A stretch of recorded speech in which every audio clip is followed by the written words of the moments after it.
If we want our children to listen to us, we must first listen to them. If we want our children to understand us, we must first understand them. As a high school teacher and as a mother of 2 teenagers myself, I know I'm constantly trying to keep up with the language. So I'm Googling all the time, what does on fleek mean? What does it mean when something's ratchet? For the longest time, when I would hear someone say like, oh, that outfit's ratchet, I'd be like, oh, thanks, you too. Not realizing that ratchet does not mean what I thought it meant. Or now it's, oh, that's so extra, that's extra. And the language constantly changes. Why? Because it's the code for the generation. You know, in many of the marriage talks that I give, I'll often speak about the verse in Surah Ar-Rum that's known as the marriage verse. The verse that reminds us to incorporate mawadda wa rahma in our interactions. But when we look at the verse that follows verse 21 in Surah Ar-Rum, when we look at verse 22, we see Allah subhanahu wa ta'ala reminding us that we have been created with a diversity of tongues. And the word lisan is used. Lisan is very different than languages. And although sometimes you will look at the translation of that verse and you'll see the word language is used, the word lisan means tongue. Why tongue instead of language? All of us sitting in this room here may say, well, we all speak English, right? But when we begin to converse with our teenagers, when we begin to converse with our children, suddenly we're hearing things like LOL and OMA and BIO and lots of small acronyms for things that we have to stop and say, wait, is that even English? It's the same language, but it's a different tongue. I remember the first time I heard my youngest daughter, she was walking around the house saying, OMA, OMA. And I ran to urbandictionary.com, and I've mentioned this in several of my talks, it's a beautiful website that kind of guides you to the lingo of today.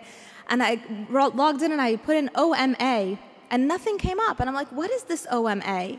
So I went to my youngest daughter and I asked her, what's OMA? And she was like, Mama, it's oh my Allah. Everybody's saying it.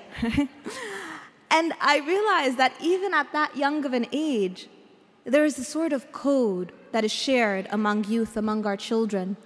And it's a code that sometimes we cannot be privy to because language is powerful. The words we choose can shape our world.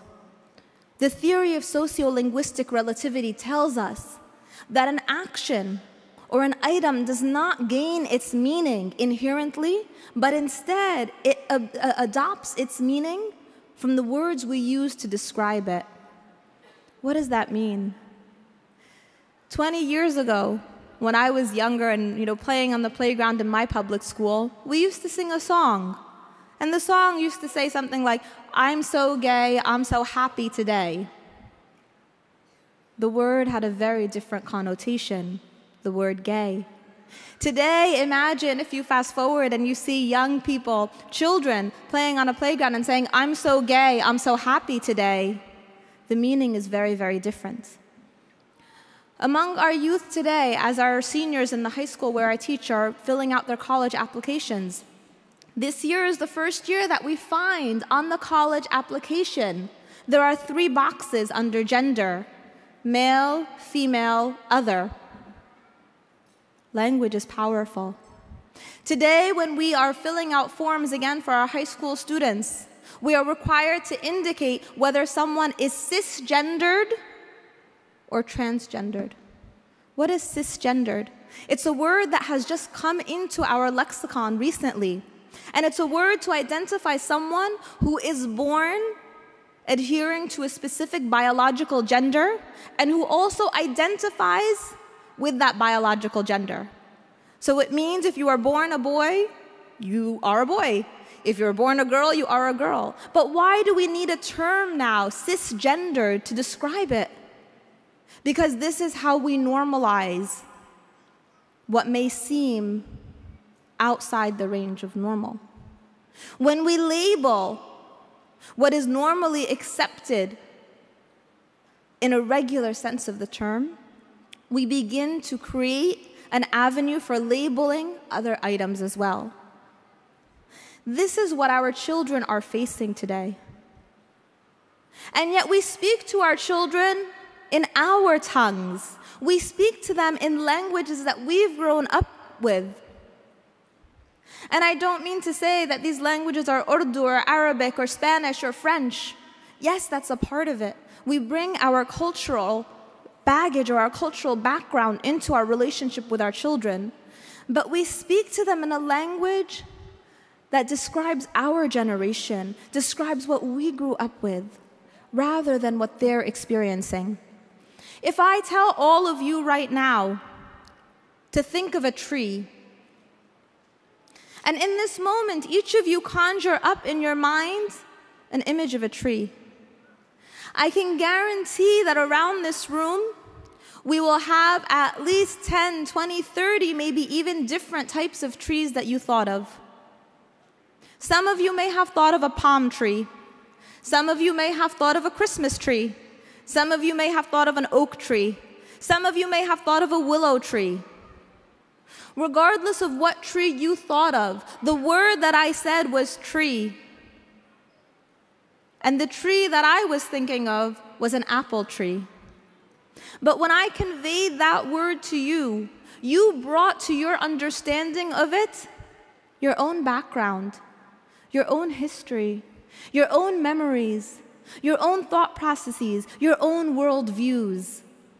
And in bringing together your background, your worldview, your history, your knowledge, you saw a tree that was very different from the tree that I wanted to convey.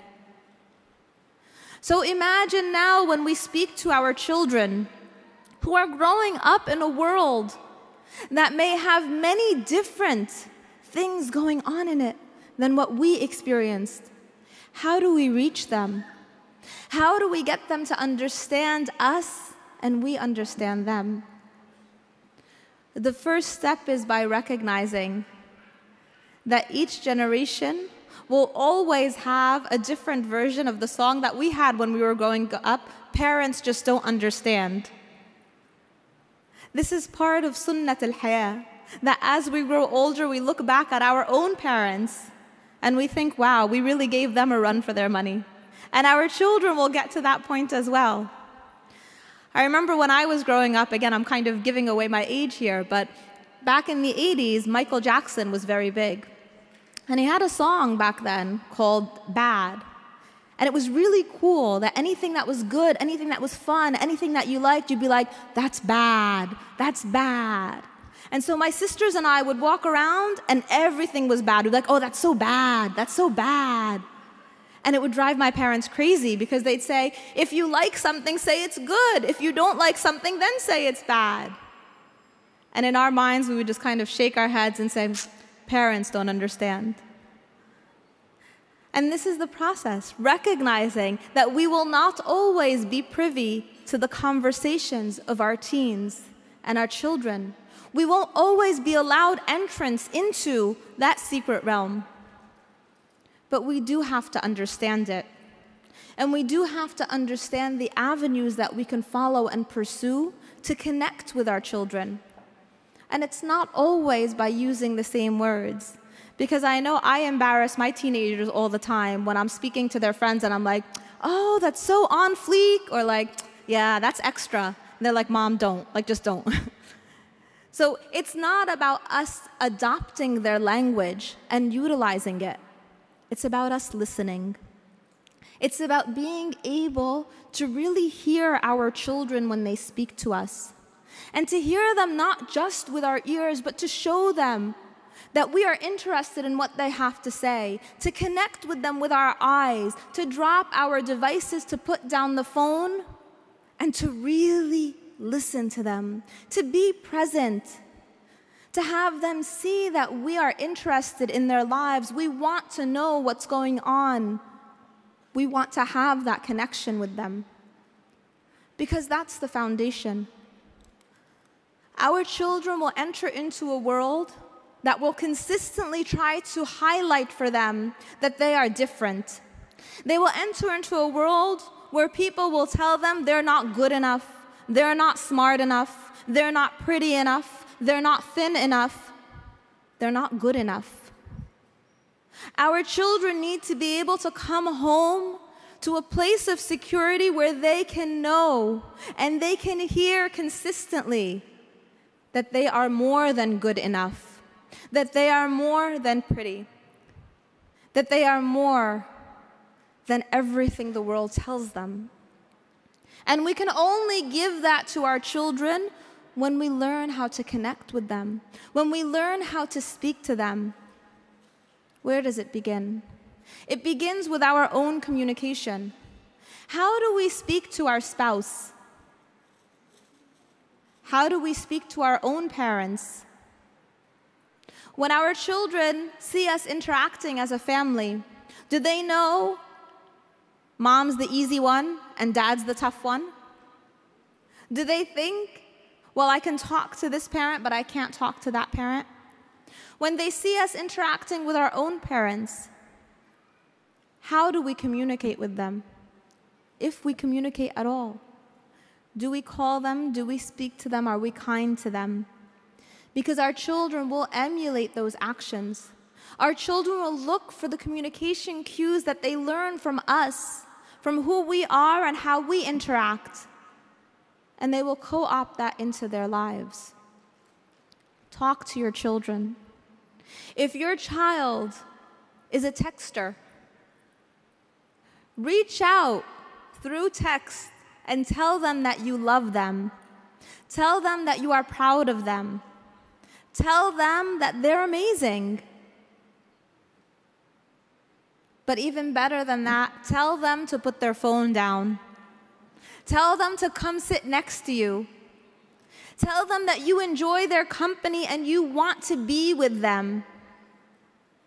And don't just tell them, show them. Be the parent who goes on the field trip with the children. Be the parent who drives the children to soccer practice. Be the parent who sits through the presentations and the programs. Be the parent who is there.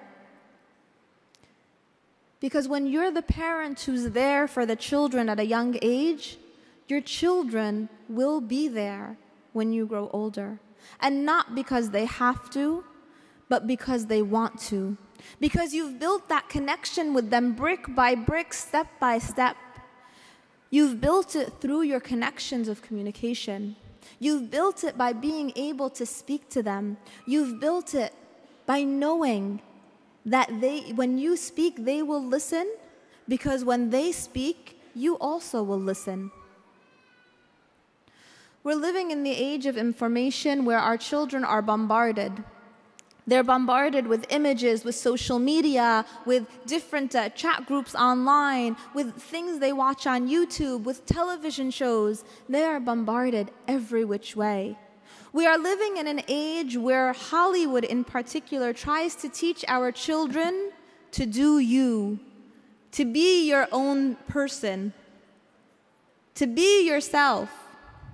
And implicit in those messages of doing you and being your own person is a thin thread. A thread of you do you, and it doesn't matter what your parents think. And we know, of course, the importance of the relationship between parent and child. We know in the Quran, we are reminded consistently in the verses in the Quran when Allah subhanahu wa ta'ala speaks about shirk, speaks about the biggest sin possible. Those verses are frequently followed with the importance of being good and kind to parents, the importance of lowering the wing of humility to your parents. But it's a two-way street. Respect is reciprocal. Our children will respect us when we show them that respect as well. And what does it mean to respect our children? It doesn't mean to give in to their whims, to buy them every latest new Xbox game, to purchase devices left and right. That's not what it means. It means to listen. It means to understand.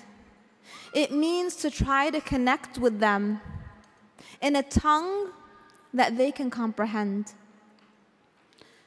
How do we achieve that?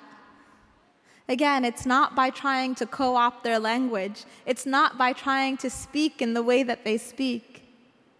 It's in learning the code for ourselves, in understanding for ourselves what it is that they're saying, but even more than that, what it is that they're going through. When our youth speak to us about things like K2 or spice, know that they're not speaking about a new Dunkin' Donuts flavor or some kind of candy. Know that these are synthetic drugs that are being used in high schools around the country. When our kids begin to talk about or show interest in the legalization of marijuana, talk to them. Don't shy away from these hard subjects. It used to be that we were afraid when our kids would ask a question like, "Mom, Dad, where do babies come from?" Those are the easy questions now. Instead, we have youth, children as young as elementary school, asking, "Mom, Dad, how come my friend Katie has 2 moms? Mom, Dad, how come this person has the boy's name but looks like a girl? Mom, Dad, how come in the bathroom in school now, boys who feel like they're girls can use the same bathroom as me?" These are real questions, and they're questions that we need to educate ourselves on so that we can have those conversations. This is how we speak in the same tongue. It's by understanding the power of language and understanding the power of the nonverbal as well, and being able to connect with our children because we understand, because we are aware, because we recognize what is happening in the world. In our counseling center, we see a lot of teens who have suffered deep emotional trauma because of catfishing. And I've mentioned this term frequently, and I'll continue to mention it in my sessions because I don't think there is enough awareness that surrounds catfishing and what it is. But many of our teens are lonely. They are looking for someone to speak to. Why? Because as parents, we may not be affording them the supportive atmosphere, not only to speak to us, because our children will not tell us everything, but to also create that dynamic space where they have friends, companions, who have the adab, the akhlaq, the iman that we want to inculcate in them. And if we are not giving them that supportive atmosphere, then guess what? They will find it. And they will find it in all of the wrong places. And they will go online and they will latch on to the first person that tells them, "You look cute in this picture. I like your tweets. I think you're deep. You're so extra." And when they latch on to that person, it will not matter that this may be a predator. It will not matter to them that this may be someone who has taken someone else's identity. It does not matter that this could be a pitfall, a trap, a situation of catfishing, because they will be seeking someone who will listen. And so I urge you all, and the advice is for myself first and foremost, to be the one who listens, to be the one who understands, to learn the tongues of our children so that we can connect with them. Because as this generation grows, their difficulties will be very different. Their challenges will be very different than the difficulties and challenges we may have faced as children. But inshallah, we will be the ones that are there to understand, the ones that are there to guide them, the ones that with the blessing of Allah subhanahu wa ta'ala will hopefully be able to lead them on the path of the most righteous. Bi-iznillah. Jazakum Allahu khair. Assalamu alaikum.